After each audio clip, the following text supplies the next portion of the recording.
കർത്താവ് നിങ്ങളെ ധാരാളമായിട്ട് അനുഗ്രഹിക്കട്ടെ. നമ്മൾ ഈ ദിവസങ്ങളിൽ കഴിഞ്ഞ ആഴ്ചയിൽ ആരംഭിച്ച ഒരു പഠനം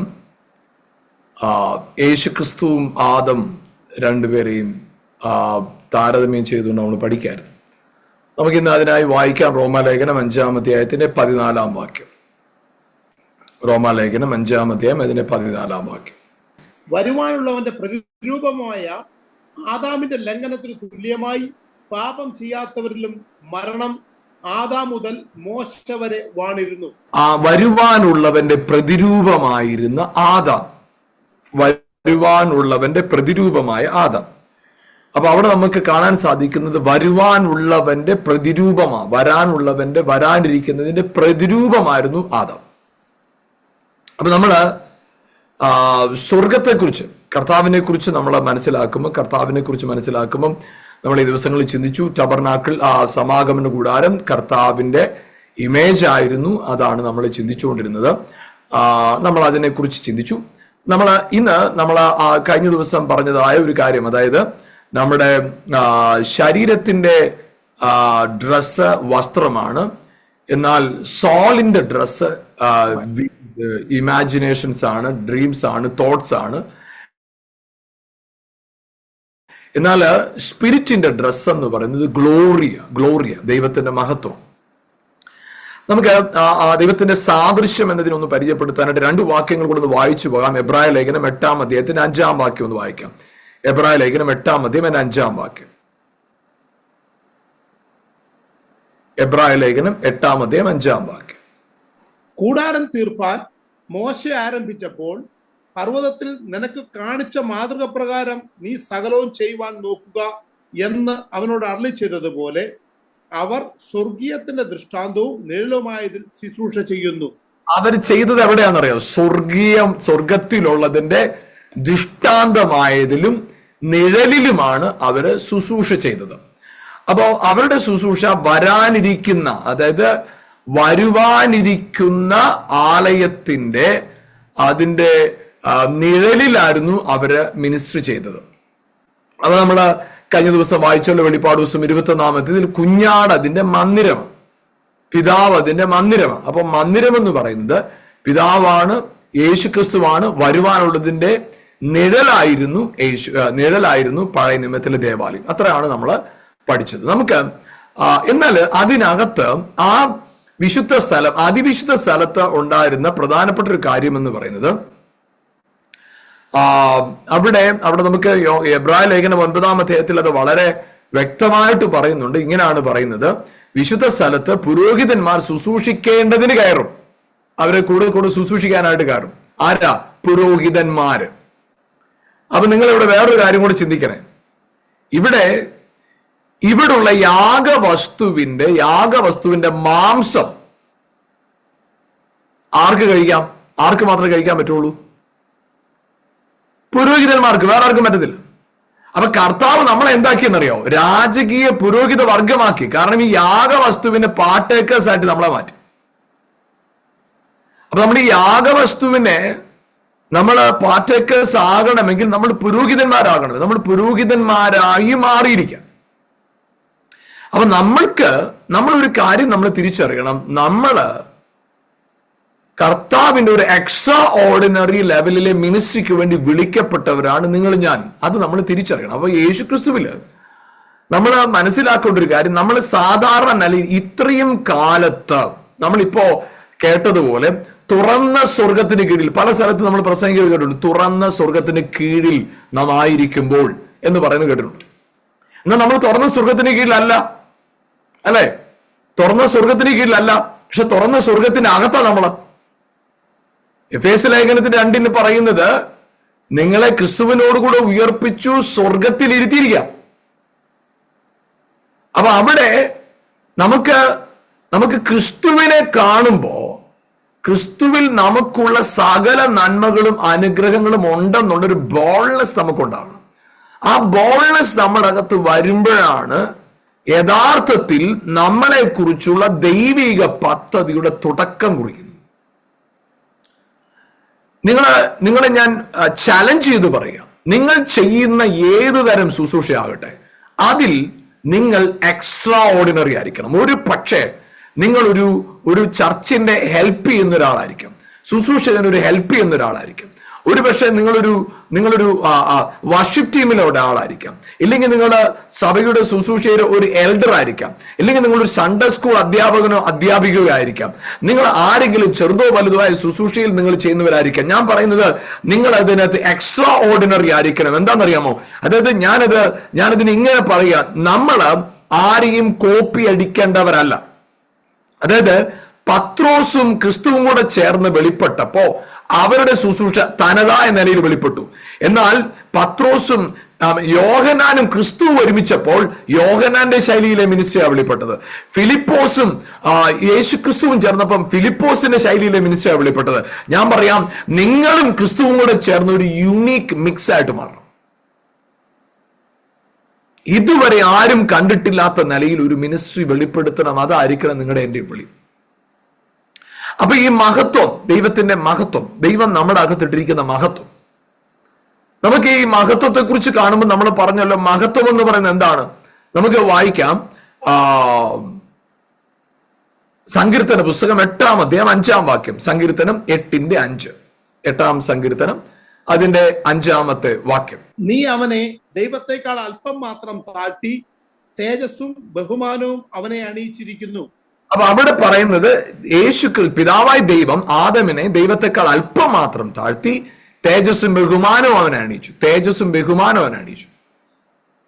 അപ്പോഴ് തേജസ്സും ബഹുമാനവും ആദമിൽ ഉണ്ടായിരുന്നു. അപ്പൊ ആദമിനെ എങ്ങനെയാ സൃഷ്ടിച്ചത്? 2 കാര്യം ഉണ്ടായിരുന്നു. 1 is likeness, second 1 is image. 1 likeness, 2 image. എന്താണ് ഇമേജ് എന്ന് പറയുന്നത്? ഇമേജ് ഒന്ന് ചിന്തിച്ചു നോക്കിക്കേ. ഇമേജ് എന്ന് പറയുന്നത് എന്താ?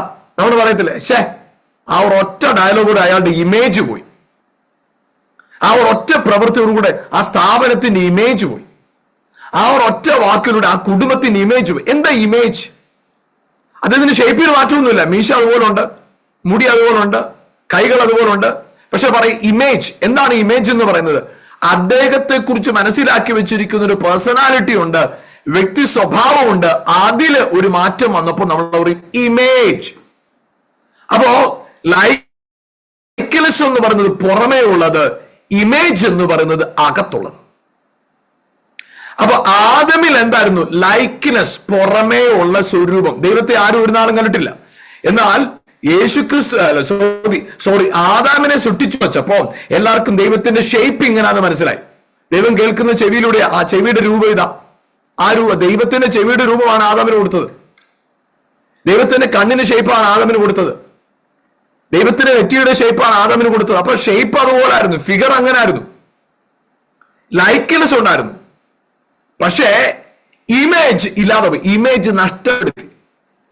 നഷ്ടപ്പെടുത്തി.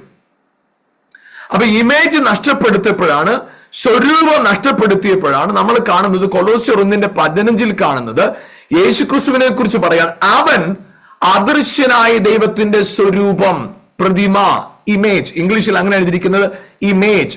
ചില മലയാള പരിഭാഷയിൽ സ്വരൂപം എന്ന് തന്നെയുണ്ട്, എന്നാൽ ചിലടത്ത് പ്രതിമ എന്നാണ് എഴുതിയിരിക്കുന്നത്. എന്നാൽ ഇംഗ്ലീഷിൽ വായിച്ച വ്യക്തമായിട്ടിരിക്കുന്നത് he is the image of invisible God. അപ്പോ നിങ്ങൾ മനസ്സിലാക്കണം, ആദം എന്ന് പറയുന്നത് ലൈക്ക്നെസ് ഓഫ് ഗോഡ്, ക്രൈസ്റ്റ് എന്ന് പറയുന്നത് ഇമേജ് ഓഫ് ഗോഡ്. കുറച്ചുകൂടെ നന്നായിട്ടൊന്നും നിങ്ങൾക്ക് മനസ്സിലാകത്തക്ക രീതി പറയട്ടെ. യേശു എന്ന് പറയുന്നത്, യേശു ഫിസിക്കലുള്ള ബോഡിയിലുള്ള യേശു ലൈക്ക്നെസ് ഓഫ് ഗോഡ്, അകത്ത് വസിച്ച spirit of God, the Christ of God is the image of God. അപ്പോ ഇത് നിങ്ങളിൽ എല്ലാവരും ഉണ്ട് കേട്ടോ. അപ്പൊ എപ്പോഴാണ് ലൈക്ക്നെസ്സും ഇമേജും കൂടെ ഒരുമിക്കുന്നിടത്താണ് ആദം പെർഫെക്റ്റ് ആകുന്നത്. അപ്പൊ അതുകൊണ്ട് അതിവിശുദ്ധ സ്ഥലത്ത് പെട്ടകത്തിനകത്ത് കൽപ്പലകകൾ വെച്ചു. എത്ര കൽപ്പലകകളാ? 2 കൽപ്പലകൾ. ഒരു കൽപ്പലകയിൽ എന്താ എഴുതിയിരിക്കുന്ന അറിയാവോ? ഒരു കൽപ്പലകയിൽ മനുഷ്യനോട് മനുഷ്യൻ എങ്ങനെ പെരുമാറണം. ഒരു കൽപ്പലകയിൽ എങ്ങനെ എഴുതിയിരിക്കുന്നത്? ദൈവത്തോട് മനുഷ്യൻ എങ്ങനെ പെരുമാറണം. അപ്പൊ ഈ കൃപാസനത്തിന്റെ അകത്ത് എന്തൊക്കെ ഇരിക്കുന്ന അറിയാവോ? മനുഷ്യനോടുള്ള പെരുമാറ്റവും ദൈവത്തോടുള്ള പെരുമാറ്റവും. അപ്പോ ദൈവത്തോടുള്ള ബന്ധത്തിൽ എങ്ങനെ ആയിരിക്കണം? മനുഷ്യനോടുള്ള ബന്ധത്തിൽ എങ്ങനെ ആയിരിക്കണം. ഇത് രണ്ടും കൂടെ ചേർന്ന് വന്നിടത്താണ് കൃപാ ആസനം. അപ്പോഴ് മറ്റെല്ലാവരും എന്ത് ചെയ്തെന്ന് അറിയാവോ? ബാക്കി എല്ലാ കാര്യങ്ങളും ഓക്കെയാണ്, ഓക്കെ എവ്രിതിങ് ഇസ് ഓക്കെ, എല്ലാം ഓക്കെ. അപ്പനെയും ബഹുമാനിക്കുന്നുണ്ട്, കൊല ചെയ്യാതിരിക്കുന്നുണ്ട്. പക്ഷെ ശബത്ത് ദൈവം പറഞ്ഞ പോലെ ആചരിക്കാൻ മനുഷ്യന് പറ്റിയില്ല. വിഗ്രഹം ഉണ്ടാക്കരുതെന്ന് പറഞ്ഞപ്പോ അവൻ കൈകൊണ്ടുണ്ടാക്കുന്ന വിഗ്രഹത്തെ മാത്രമേ മനസ്സിലാക്കുള്ളൂ. യഥാർത്ഥത്തിൽ ദൈവം എന്താണ് അർത്ഥമാക്കിയത് അതിലേക്ക് അവൻ എത്തിയില്ല. കർത്താവിന്റെ നാമം വൃഥാ എടുക്കരുതെന്നുള്ളത് അതിന്റെ അർത്ഥത്തിലേക്ക് അവൻ എത്തിയില്ല. അപ്പോഴ് ഇത് രണ്ടും, അതായത് ഈ കൽപ്പനക രണ്ടും ഈ പെട്ടകത്തിനകത്ത് വെച്ച് അവിടെ കാണിക്കുന്നതിനാണെന്നറിയാമോ? ദൈവത്തിന്റെ സ്വഭാവവും മനുഷ്യന്റെ സ്വഭാവവും. ഇവിടെ ചിന്തിച്ചു നോക്കിക്കേ, ദൈവം ദൈവമായിട്ട് നിൽക്കുന്നു, മനുഷ്യൻ മനുഷ്യനായിട്ട് നിൽക്കുന്നു. ദൈവവും മനുഷ്യനും തമ്മിൽ ഈ ലൈക്ക്നെസ്സും ഇമേജും ഒരാളുടെ അകത്ത് വന്ന് വസിക്കത്തക്കണം ദൈവം ആദാം മുതൽ അന്വേഷിച്ചിട്ട് ആരെയും കിട്ടിയില്ല. അങ്ങനെ ഇരിക്കെ ദൈവം തന്നെ മനുഷ്യന്റെ ലൈക്ക്നെസ്സിൽ ഇങ്ങോട്ട് ഇറങ്ങി വന്നു. അപ്പോ യേശുവിൽ എന്തെല്ലാം ഉണ്ടെന്ന് പറയും? ഈ രണ്ട് കൽപ്പനകളുണ്ട്. ദൈവത്തിന്റെ പൂർണ്ണതയുണ്ട്, മനുഷ്യന്റെ പൂർണ്ണതയുണ്ട്. അപ്പൊ ആദമിനെ കണ്ടാൽ ആരെ പോലെ ഇരിക്കുന്നത്? ദൈവത്തെ പോലെ. പക്ഷെ ആദം ദൈവമാണോ? അല്ല. ആദമിനെ കണ്ടാൽ ആദം ദൈവത്തെ പോലെ ഇരിക്കുന്നു, ആദം ദൈവമല്ല.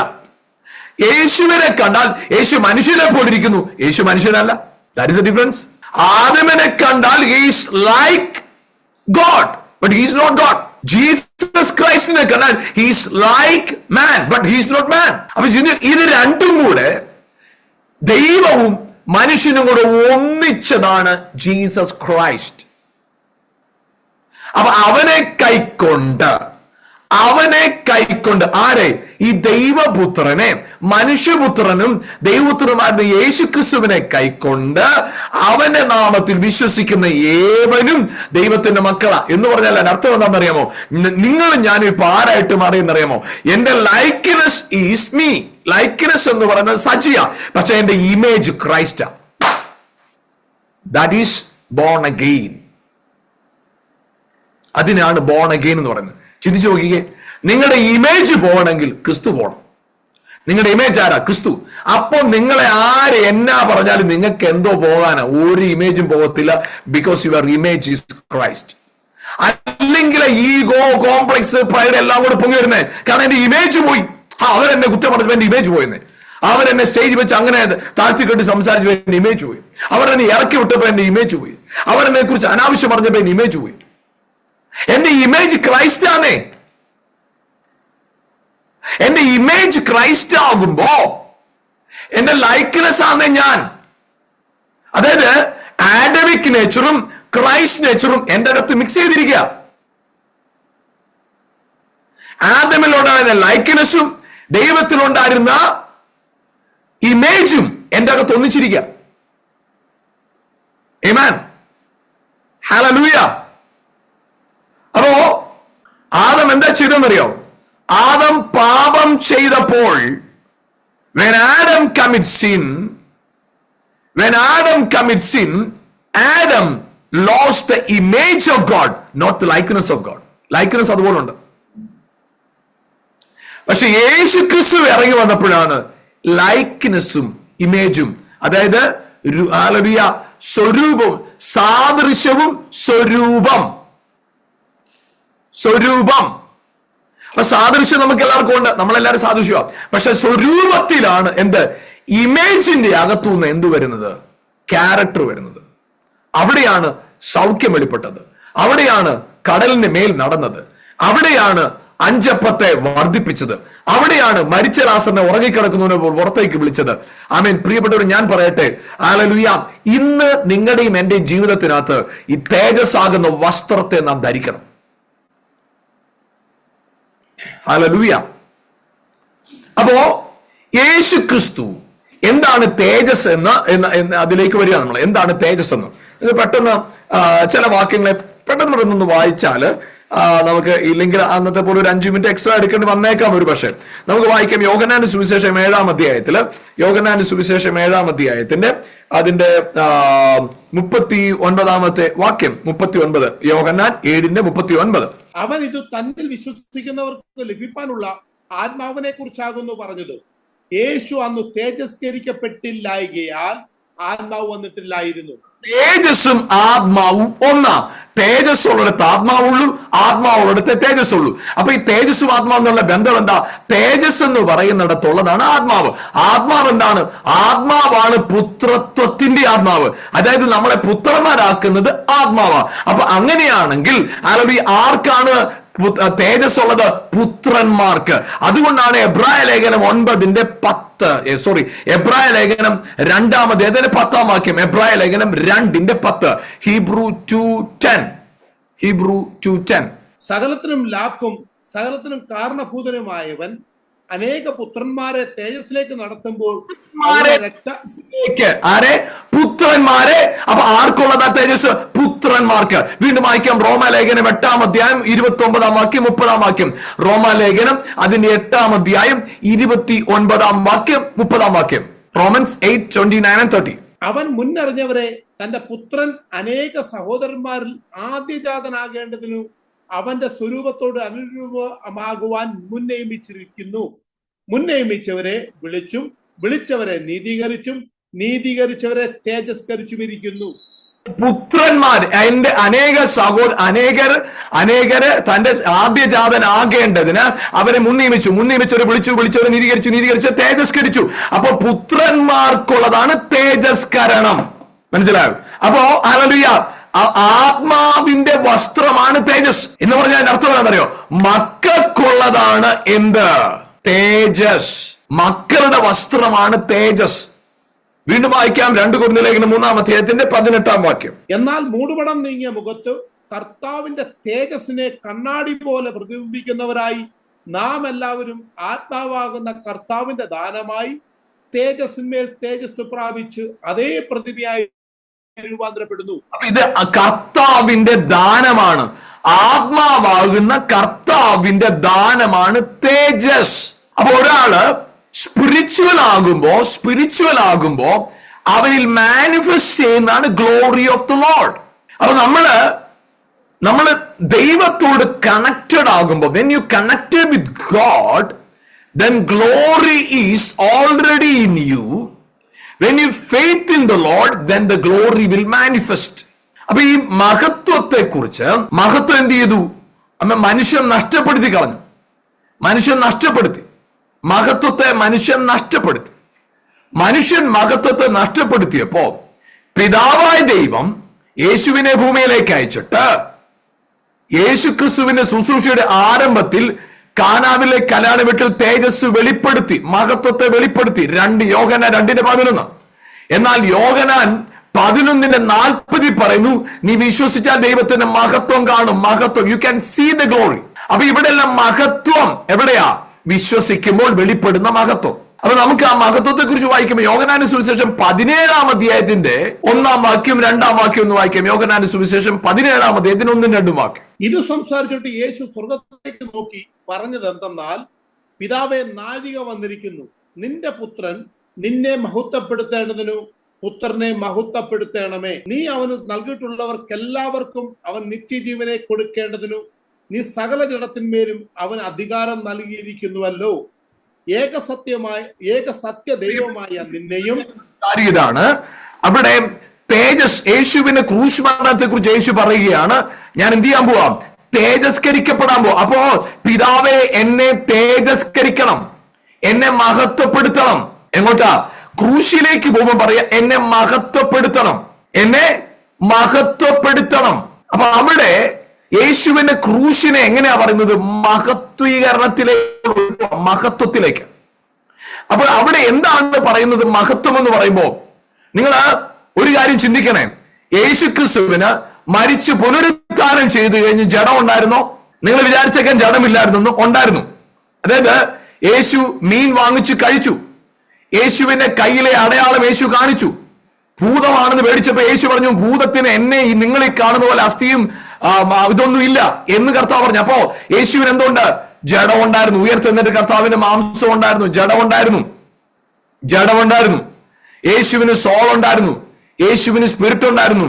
പക്ഷേ യേശു ക്രിസ്തു ഈ ഭൂമിയിൽ ജീവിച്ചപ്പോ ജഡത്തിനകത്ത് പൊതിഞ്ഞ സോളും ജഡത്തിനകത്ത് പൊതിഞ്ഞ സ്പിരിറ്റുമായിരുന്നു. എന്നാൽ പുനരുത്ഥാനം ചെയ്ത കർത്താവില് ആത്മാവിൽ പൊതിഞ്ഞ സോളും ആത്മാവിൽ പൊതിഞ്ഞ ബോഡി ആയിട്ട് മാറി. ഇപ്പോ ആത്മാവല്ല പ്രൊജക്ട് ചെയ്ത് നിൽക്കുന്നത്, ജഡമല്ല പ്രൊജക്ട് ചെയ്ത് നിൽക്കുന്നത്, ആത്മാവാണ് പ്രൊജക്ട് ചെയ്ത് നിൽക്കുന്നത്. അതുകൊണ്ട് തന്നെ നേരത്തെ ജഡം പറയുന്ന പോലെ ആത്മാവ് പോകുന്ന നില സാഹചര്യം മാറിയിട്ട് ഇപ്പൊ ആത്മാവിച്ഛിക്കുന്നത് പോലെ ജഡം ചലിക്കുന്ന സാഹചര്യത്തിലായി. അതുകൊണ്ടാണ് ഗലാത്യ ലേഖനത്തിൽ പറയുന്നത്, നിങ്ങൾ ആത്മാവിലെ നടത്തപ്പെടുന്നുവെങ്കിൽ ജഡത്തിന് മോഹം നിവർത്തിക്കത്തില്ല. ആത്മാവിലെ നടത്തപ്പെടുന്നവരെല്ലാം ദൈവത്തിന്റെ മക്കളാകുന്നു. നിങ്ങൾ ആത്മാവിനെ നടത്തപ്പെടുന്നുവെങ്കിൽ നിങ്ങൾ ന്യായപ്രമാണത്തിന് കീഴിലല്ല. അപ്പോ ആത്മാവിനെ നടത്തപ്പെടുന്നവനെ ജഡത്തിന് അതീതമായ ഒരു സ്പിരിച്വൽ റെലം നമുക്ക് തുറന്നിട്ടിട്ടുണ്ട്.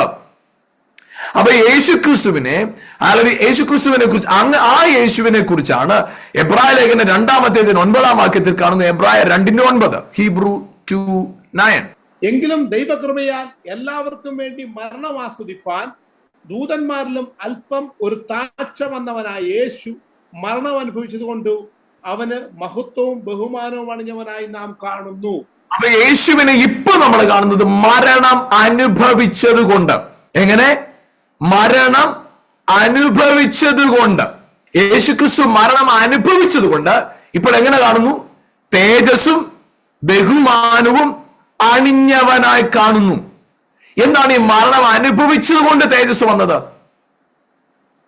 അതായത് പാപത്തിന്റെ ശമ്പളം മരണം. പാപത്തിന്റെ ശമ്പളം മരണം.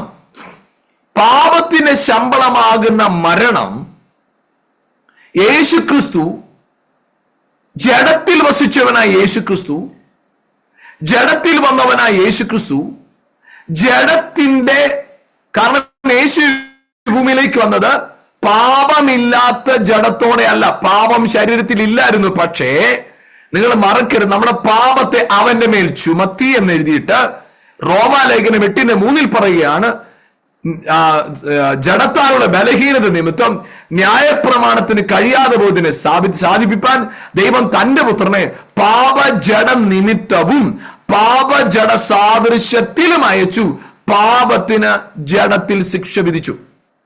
അപ്പൊ യേശുവിന്റെ ശരീരത്തിൽ, യേശുവിന്റെ ജഡത്തിൽ നിങ്ങളുടെയും എന്റെയും സകലരുടെയും പാപത്തിന്റെ ശിക്ഷ യേശുവിന്റെ ജഡത്തിന് മേൽ എന്റെ പിതാവിട്ടു. ആമേൻ. അപ്പൊ യേശു മരിച്ചപ്പോൾ എന്ത് സംഭവിച്ചെന്നറിയാമോ? മരണത്തിന്റെ വിഷമുള്ള പാപം എന്ന് പറയുന്നത് എന്നേക്കുമായി പറിച്ചു മാറ്റപ്പെട്ടു. ആമേൻ. ഹല്ലേലൂയ. പാപത്തിന് ഇനി നിങ്ങളുടെ മേൽ എന്തില്ല? ആധിപത്യം ഇല്ല.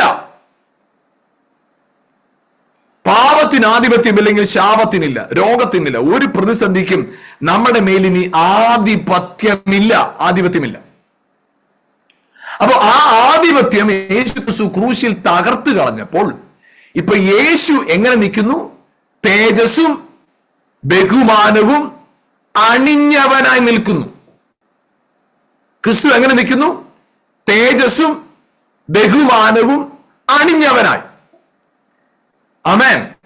അപ്പൊ യേശുക്രിസ്തു ഇപ്പൊ നിൽക്കുന്ന തേജസ്സും ബഹുമാനവും അണിഞ്ഞവനായിട്ടാണ്. എന്നാൽ അതിനോട് തൊട്ടു ചേർന്ന് പറയുന്നത് എന്താ? അനേക പുത്രന്മാരെ തേജസ്സിലേക്ക് നടത്തുമ്പോൾ അവരുടെ രക്ഷാനായകനെ കഷ്ടാനുഭവങ്ങളാൽ തികഞ്ഞവനാക്കുന്നത് ദൈവത്തിന് പ്രസാദമായിരുന്നു. ദൈവം ചെയ്ത കാര്യം. അപ്പൊ ചിന്തിച്ചു നോക്കിക്കേ, യേശു ഇപ്പൊ എങ്ങനെ നിൽക്കുന്നത്? തേജസ്സും ബഹുമാനവും അണിഞ്ഞവനായി. തേജസ്സും ബഹുമാനവും അണിഞ്ഞവൻ. ആഹാ, അണിഞ്ഞവൻ. നമ്മളെവിടാ? അതായത് വചനത്തിൽ പറയുകയാണ്, ക്രിസ്തു ശരീരമാകുന്ന സഭയുടെ തല. അപ്പൊ അവൻ തേജസ്സും ബഹുമാനവും അണിഞ്ഞവനായിട്ട് നിൽക്കുക. നമ്മളെവിടാ? ക്രിസ്തുവില. ക്രിസ്തുവില.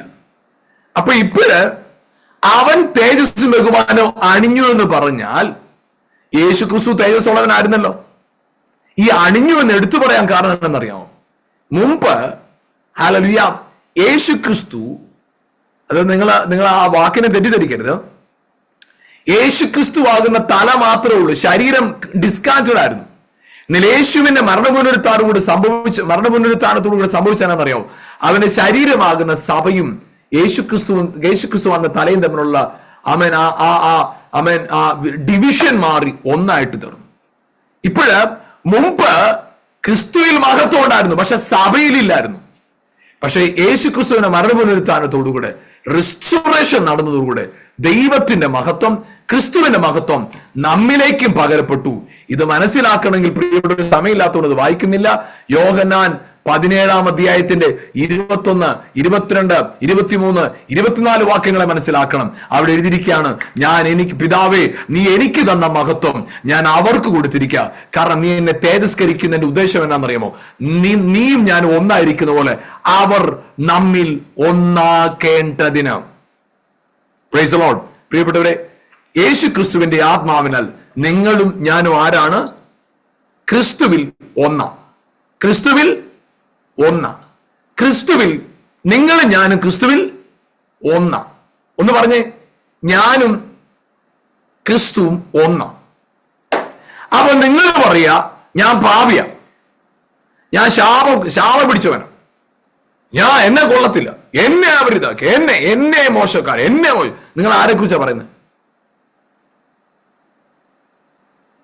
അതായത് നിങ്ങൾ മറക്കരുത്, നിങ്ങൾ ലൈക്ക്നെസ്സിലാ നിൽക്കുന്നെങ്കിൽ you can condemn yourself, because നിങ്ങൾ നിങ്ങളുടെ ഭാവത്തിലാണ് നിൽക്കുന്നത്. പക്ഷേ നിങ്ങൾ ഇമേജിലേക്ക് വന്നാൽ you have no right to condemn your self,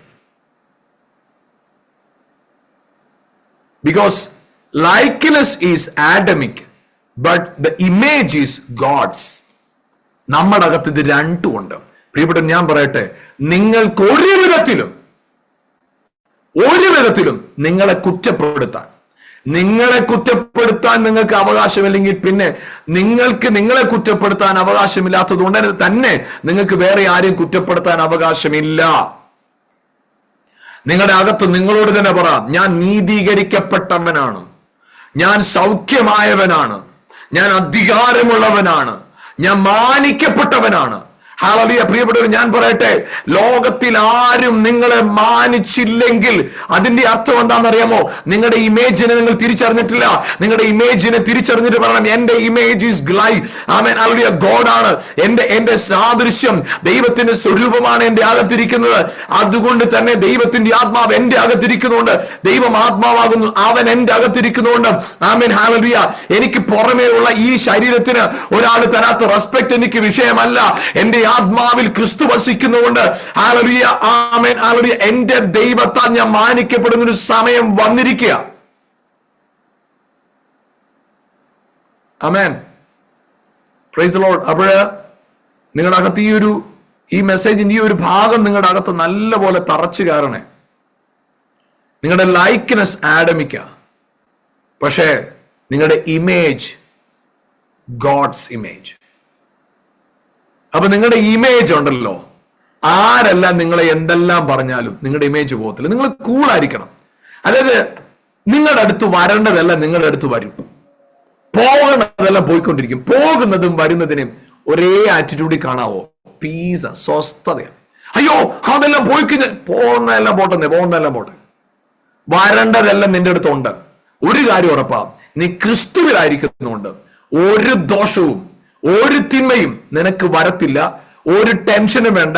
കർത്താവിന്റെ പദ്ധതി അനുസരിച്ച് ഹല്ലേലൂയ, പാത്രത്തിൽ വെള്ളമാ കോരി വെച്ചിരിക്കുന്നതെങ്കിലും കൂളായിട്ടിരുന്നാ മതി. സമയമാകുമ്പോ ഓരി വിരുന്നുവാഴിക്ക് കൊണ്ടു കൊടുക്കുമ്പോ അത് വീഞ്ഞായിട്ട് മാറിക്കോളും. അവിടെ അന്യഭാഷ വേണ്ട, പ്രാർത്ഥിക്കണ്ട, ചവിട്ടണ്ട, ഓടിക്കണ്ട, പാ ചവിട്ടിക്കീറണ്ട, ഒന്നും വേണ്ട. അത് രൂപാന്തരപ്പെട്ടോളും. Because God is in control. ദൈവമാണ് നിന്റെ വിഷയത്തിന് നിയന്ത്രണം ഏറ്റെടുത്തിരിക്കുന്നത്. ആമേൻ. ദൈവം നിന്റെ വിഷയത്തിന് നിയന്ത്രണം ഏറ്റെടുത്തിരിക്കുന്നുണ്ട്. ആമേൻ. ഒരു സാഹചര്യവശാലും കല്ലറയ്ക്കകത്ത് ഇനി ലാസറേ നിനക്ക് ഒരു നിമിഷം കൂടി ഇരിക്കാൻ പറ്റത്തില്ല. ആമേൻ. പെട്ടിക്കകത്ത് ആമേൻ ഹല്ലേലൂയ, നയിലെ വിധവയുടെ മോനെ നിനക്ക് ഒരു ദിവസം കൂടി ഇരിക്കാൻ പറ്റത്തില്ല, ഒരു നിമിഷം കൂടി ഇരിക്കാൻ പറ്റത്തില്ല. Because God is in control. ഞാൻ പറയട്ടെ, നിങ്ങളുടെ ലൈക്ക്നെസ്സിൽ നിന്ന് വിട്ടുകളാ. ആ ലൈക്ക്നെസ്സിൽ കടന്ന് നിങ്ങൾ സ്ട്രഗിൾ ചെയ്യാതെ. ആരെങ്കിലും നിങ്ങളെ കണ്ടം ചെയ്യുന്നെങ്കിൽ that is about you, that is about Adamic. ആദമിനെ അവർ പറഞ്ഞു, നിന്റെ പുറമെയുള്ള നേച്ചറിനെ പറഞ്ഞത് നിന്റെ image is Christ. If you are Christ conscious, then you will never worried about your image. നിങ്ങൾ ക്രിസ്തുവിനുള്ളവരെങ്കിൽ ആര് നിങ്ങളെ എന്നാ പറഞ്ഞ എന്താ, ആര് നിങ്ങളെ അനുസരിച്ചില്ല എന്നാ, ആര് നിങ്ങളെ മാനിച്ചില്ല എന്നാ, റെസ്പെക്ട് ചെയ്തില്ല, തള്ളിക്കളഞ്ഞ എന്നാ, നിങ്ങൾ പറയും എന്റെ ഇമേജ് ക്രൈസ്റ്റാ, മൈ ഇമേജ് ഇസ് ക്രൈസ്റ്റ്, എന്റെ ഇമേജ് ക്രിസ്തുവാ, എന്റെ ഇമേജ് ക്രിസ്തുവാ, എന്റെ ഇമേജ് ക്രിസ്തുവ. ഒരു തിന്മയും ഒരു ദോഷവും, യെസ്, ഒരു ദോഷവും ഹല്ലേലൂയ എന്റെ മേൽ വരത്തില്ല. അപ്പോ നിങ്ങൾ മനസ്സിലാക്കണം, തേജസ്സിനെ ധരിച്ചവരായി, ആത്മാവിന്റെ ദാനമായി തേജസ്സിന്റെ മേൽ തേജസ് പ്രാപിച്ച് അതേ പ്രതിമയായി രൂപാന്തരപ്പെടുന്നു. നിങ്ങൾ ഇവിടെ ഇംഗ്ലീഷ് വായിക്കണം കേട്ടോ, അതേ ഇമേജ് എന്നായിരിക്കുന്ന കേട്ടോ, ലൈക്കനസ് അല്ല, ഇമേജ്, അതേ സ്വരൂപമായി രൂപാന്തരപ്പെടുക. Praise the Lord, hallelujah. നിങ്ങളുടെ ഉള്ളിൽ ആത്മാവിന്റെ വലിയൊരു ചൈതന്യം ഇരിപ്പുണ്ടെന്നും തിരിച്ചറിഞ്ഞ് നിങ്ങൾ ആത്മാവിലൊന്ന് പറഞ്ഞ്, ആത്മാവിലൊന്ന് നടന്ന്, ആത്മാവിൽ നിങ്ങളൊന്ന് റെക്കഗ്നൈസ് ചെയ്ത്, നിങ്ങളോടൊരു കാര്യം പറയാം, നിങ്ങള് ജഡത്തിലാണ് നിങ്ങൾക്ക് ശത്രുക്കളും മിത്രങ്ങളും എല്ലാരും നിങ്ങളുടെ റിലേഷൻ എല്ലാം ജഡപ്രകാരമാണ്. ആത്മാവിലായി കഴിയുമ്പോണ്ടല്ലോ, you are detached from every worldly things. So easy. ഒരു വറിയില്ല കേട്ടോ, ഒരു ടെൻഷനുമില്ല, ഒരു ടെൻഷനും നിങ്ങളെ തൊടത്തില്ല. നിങ്ങൾ പറയും I am in Christ, Christ is in me, we are one. Hallelujah. നമുക്ക് ഒരുമിച്ച് പ്രാർത്ഥിക്കാം. ഞങ്ങളുടെ നല്ല കർത്താവേ, രാത്രിയിൽ ഞങ്ങൾക്ക് കേൾപ്പിച്ച ദൈവിക വചനത്തിനായി സ്തോത്രം. ഞങ്ങളുടെ ഇമേജിനെ തിരിച്ചറിഞ്ഞ് ആ ഇമേജിന് കൂടുതൽ ഇമ്പോർട്ടൻസ് കൊടുക്കുവാൻ പരിശുദ്ധാത്മാവെ സഹായിക്കണം. ആ ഇമേജിനെ വളർത്തിയെടുക്കുവാൻ ആത്മാവിന് ദാനമാകുന്ന തേജസ്സിന് മേൽ തേജസ് പ്രാപിച്ച് കർത്താവേ, ഞങ്ങൾ ഓരോ നാളും അതിലേക്ക് വളരുവാൻ പരിശുദ്ധാത്മാവെ ഞങ്ങളെ സഹായിക്കണമെന്ന് പ്രാർത്ഥിക്കുന്നു. അതിനായി അവൻ തലയാകുന്ന അവനോട് ചേർന്നിരിക്കുമ്പോഴാണല്ലോ കർത്താവേ അവൻ ഞങ്ങളെ വളർച്ച പ്രാപിക്കുന്നത്. അതേ പരിശുദ്ധാത്മാവെ, ആ തലയായി അവനോട് ചേർന്നിരുന്ന വളർച്ച പ്രാപിപ്പാൻ പരിശുദ്ധാത്മാവ് ഞങ്ങളെ സഹായിക്കണമെന്ന് പ്രാർത്ഥിക്കുന്നു. കൃപയുടെ കരങ്ങൾ ഏൽപ്പിക്കുന്നു, യേശുവിൻ നാമത്തിൽ തന്നെ പിതാവേ. ആമേൻ.